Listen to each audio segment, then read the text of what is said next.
In this episode, we will discuss more on open communication. We will discuss the third and fourth levels of open communication. We will then review the previous levels. Third level of open communication. Now, my third level, again, I like this lesson. I chose it to do this open communication because there's several levels of open questions here. If we discovered a new moon orbiting a planet in our solar system, what would you name it? Again, that you could answer it in one word, you could answer it in a complete sentence. Okay. The third thing I tend to do then is to try to start bringing the board into the natural setting, okay, away from lessons. That's my third step. Yes. Again, I'm still not asking how are you, okay, but I might say something like, what do you feel like doing this weekend? Okay, again, they could say anything from, lie in my bed and sleep, right, to can we go to, can we go to an amusement park this weekend? And, I've been really craving vanilla ice cream.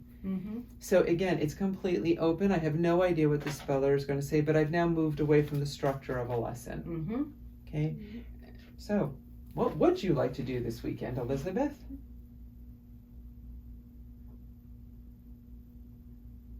G-E-T-L-U-N.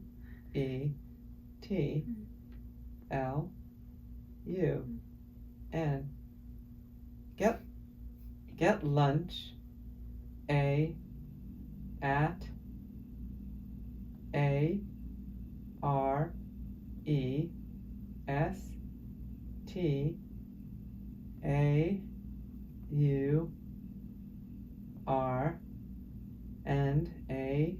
Get lunch at a restaurant.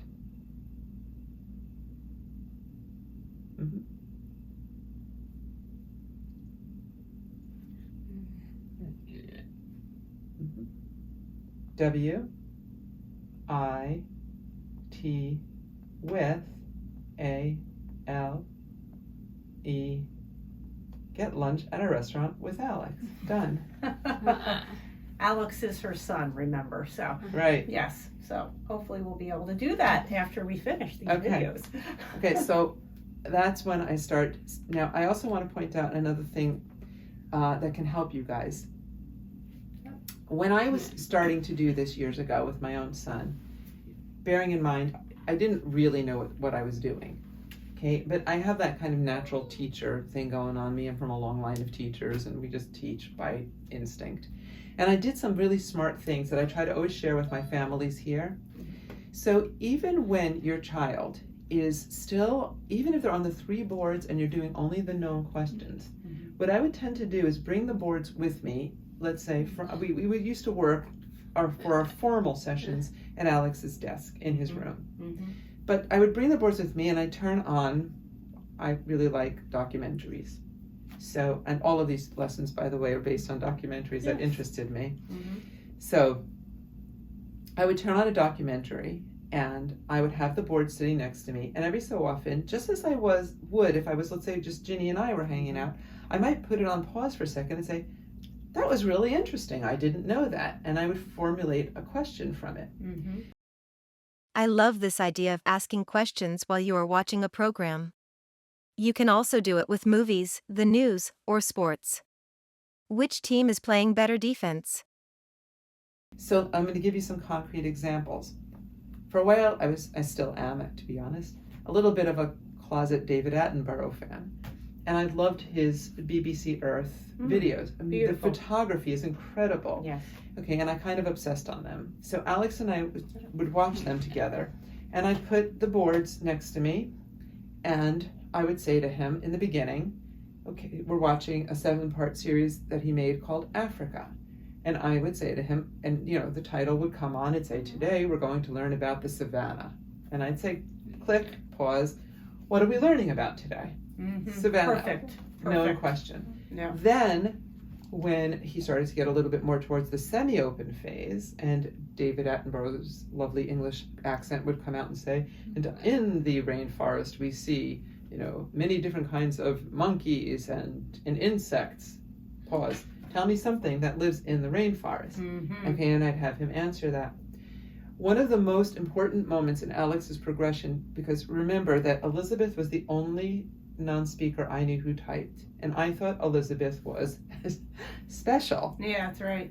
Which is why Elizabeth is always saying, well, of course Elizabeth is special, but she's not special in that all non-speakers, right, pretty much, who are fit this profile can talk and spell. And I, of course, didn't really believe that my son was like Elizabeth because I had been so unsuccessful at teaching him, I thought, even the alphabet. One day we were watching Africa, and I did that. It came up and it said tonight's episode was called The Jungle. And I put the board in front of him, and I said, what are we learning about tonight? And he spelled rainforest. Now, the reason I'm telling you this story is, of course, he didn't hit the J, he hit the R.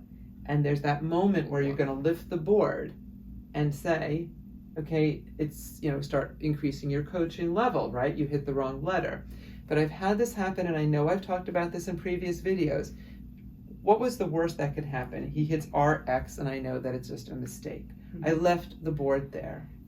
And he clearly went from the R to the A to the I to the N, and it was the first time he answered something that was not, he chose a different word to say that was in his head as opposed to the concrete answer of the known question. Okay, so start to bring the boards with you into other rooms. If your child is at the known question, you can say, you're having a grilled cheese sandwich today. What are you having for lunch? Spell the whole thing, grilled cheese sandwich. It's just doing it in another room. If your child is at the semi-open phase and they can have a choice between pizza and a grilled cheese sandwich, give them the choice. Which one would you like? Let them spell it. It's this process of starting to generalize the spelling. And it's also, think about it, you finally allowing them meaningful communication, even if they're only at the semi-open phase. Okay? That's right. So start bringing it when you're watching TV at night. Start bringing it if you go to the supermarket. Do you want, apples or bananas? Or do you want both? So they can choose banana, apple, or both. And you're allowing them to start to communicate with you, even if they're not fully open yet. Right. Bringing the boards into everyday life is so important because it gives us some control over our lives, like what we eat or where we go. Please try to use them away from lessons so we can use our voice. Fourth level of open communication. Okay, the last level, as I said, for me in my own, the way I break this down in my head and the way I choose to work with my students is the question about feelings. Because feelings are so complex, and if a student is having any kind of dysregulation, asking them to talk about it can often be even more dysregulating. It is for us too. So, and some students like to talk about their feelings, and some students don't. Why? Because some of us, like me, are an open book, and I'll just let it all hang out. And some people are very, more by personality, just more, more reserved and tend to not like to talk about their feelings too much. So again, I recommend to parents in the beginning, if there's something you've always wanted to know, you can ask. I don't want you to shy away from it. You're supposed to be able to talk about anything, but also just try to respect who the non-speaker is and their own personality. And just, you might want to say to them something like, can we talk about this today? Right. Or is there a way that you can explain to me what you're feeling, like why do you seem to get dysregulated in the supermarket? Right. Because sometimes we don't fully understand what they're experiencing, and sometimes that information can be enormously helpful. And again, at least what we did as a way to bridge is to take that same question, not using the word dysregulated, but just saying, what are 3 things that you sense in the supermarket? And let them either go to the stuff that's really dysregulating, or maybe they'll just say, I love the smells. I don't know. Whatever they say. Right. So, there. Talking about feelings can stir up emotions we have buried deep within us. Please go slow and start with how we think about an activity before you ask how we feel in general. Review of open levels. Okay, so that's how I approach open communication. I try to start with it on a very simple level with one word, one or two words. They are, of course, allowed to say what they choose. Yes. So they can say it in an answer, but it's not demanded by the nature of the question. That's right. Okay, and then I will move to questions that are more complex. So, for example, in the Nikola Tesla Thomas Edison lesson that's also on the C4A site that I wrote, okay, at the end of that lesson, it's called the Current Wars. There's a question as, so are you team Edison or team Tesla, and why? Okay, so again, it lends itself more to a conversation. Okay, you know, some students say I'm team Tesla because, like Elon Musk, I like, like I'm team Edison because, like Elon Musk, I like the fact that he commercialized his inventions. So, by the way, Team Tesla is winning at Mouth to Hand because the students feel great empathy for him because they all think that he was on the autism spectrum in their estimations. But anyway, so I hope that explains to everybody how I particularly approach this. I don't expect, as soon as a student gets open, that they're going to start saying, you know, all my life I wanted to tell you all about my most innermost secrets and thoughts and desires. That's right. One of the very first questions I do ask like that about that, by the way, is, well, so what do you think about spelling for communication? What do you think about typing for communication? And they can say, great. They can say, greatest thing that ever happened to me in my entire existence, and I can't believe I can finally talk. They can say, I feel wonderful.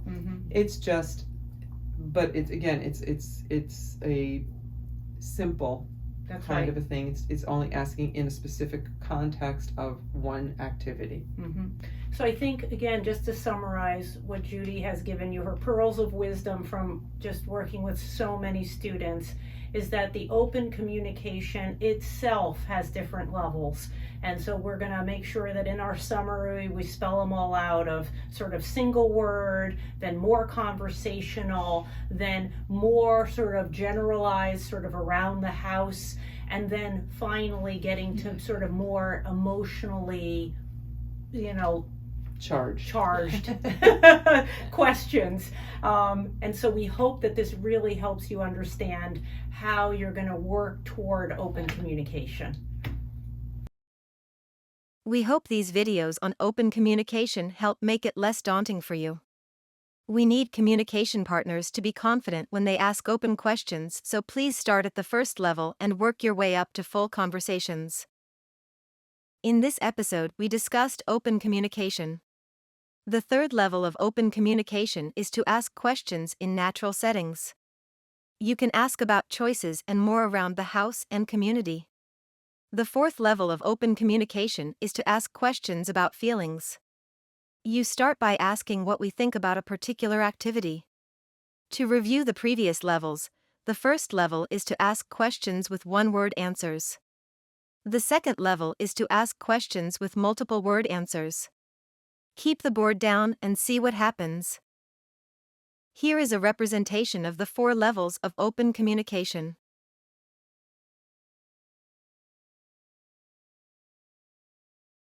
Your episode exercise is to select a C4A Academy lesson. Ask open questions around the house. Ask open questions in the community. When successful, ask how they are feeling about an activity. When successful, ask whatever else you have been dying to ask. You are on your way to open communication. Here it is, your moment of zen. All right. There you go, babes. C-A-N-I-S.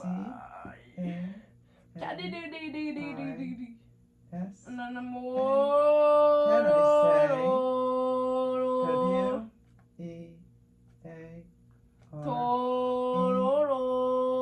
I say we are L-U? C. Can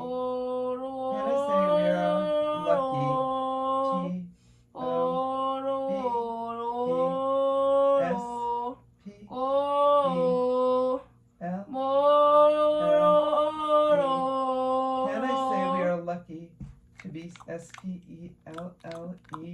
All the way, come on, Mishki. Looking. R. Can I say we are lucky to be spellers? Absolutely.